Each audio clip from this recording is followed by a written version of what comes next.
From pickup trucks that can gap a supercar to models that cost over $100,000, America's trucks have changed in a way that almost doesn't make sense.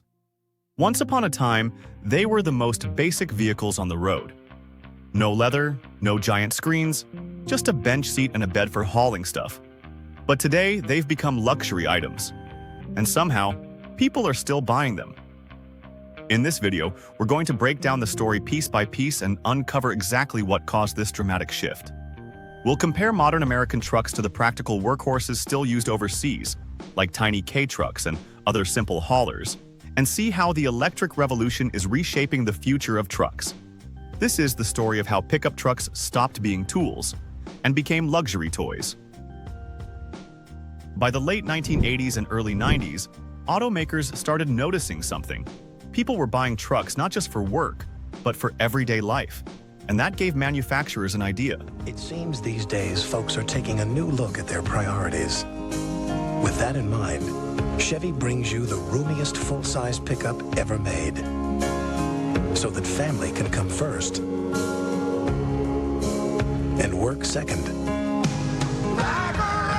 What if trucks weren't just built to work, but designed to sell? To sell to who? The same people who put family first and work second. In 1990, the average new pickup cost around $12,000. By 2000, it was about $18,000. Now, some full-size trucks are crossing $90,000. And when you started adding leather seats, chrome trim, premium audio, heated everything, each truck could bring in 10 to 20 grand more in profit without much extra cost.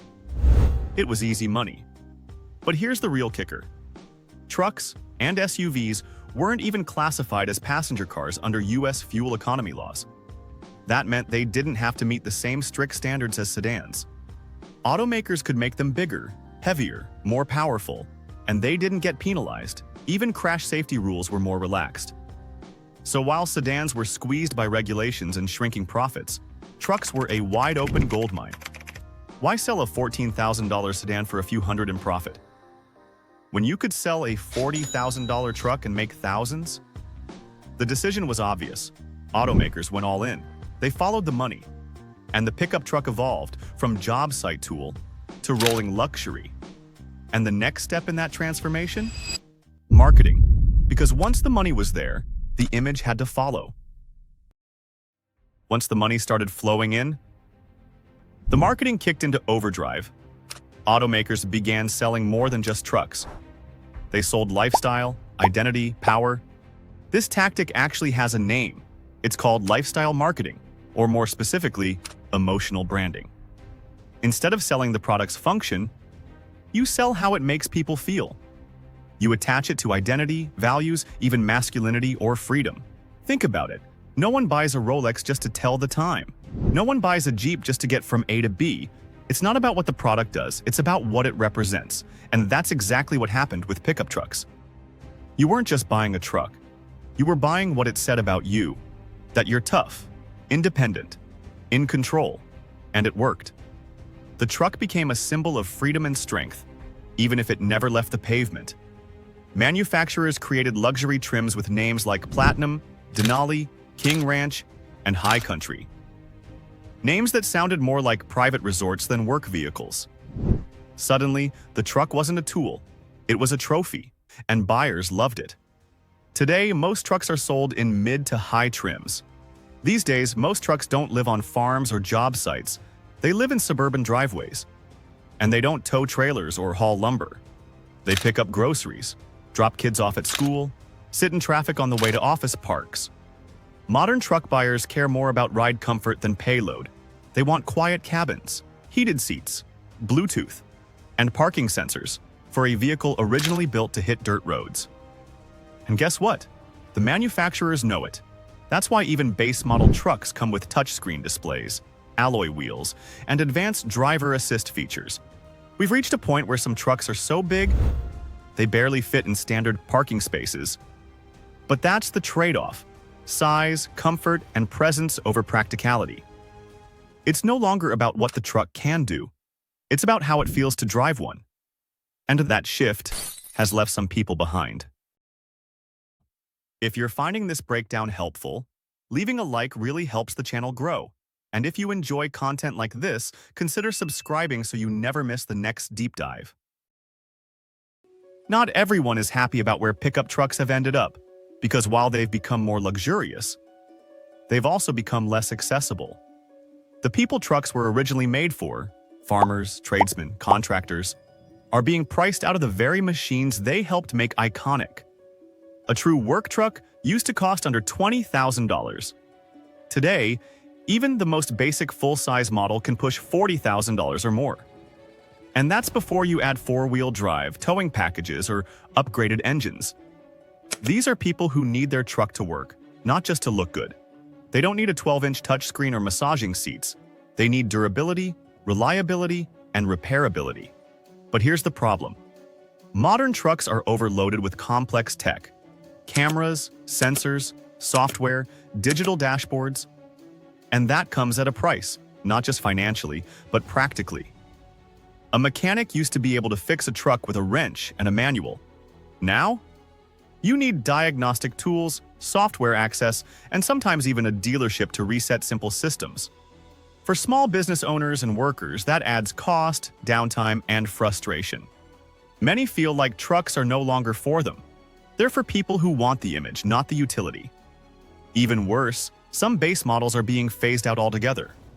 Why sell a no-frills $30,000 truck when they can convince you to finance a $75,000 one instead? So while the luxury truck market grows, the working-class buyer is being left behind. And that's not just a pricing issue, it's a cultural shift. The pickup truck used to stand for blue-collar strength and everyday grit. Now it's closer to a suburban status symbol. And for the original buyers, that feels like a betrayal of what the pickup truck used to represent. While American trucks have been getting bigger, heavier, and more luxurious, Japan went in the opposite direction. Meet the K-Truck, or K-Truck for short. A compact, no-nonsense work vehicle that's designed to do the job, not impress your neighbors. These tiny trucks are built under Japan's K-Car regulations.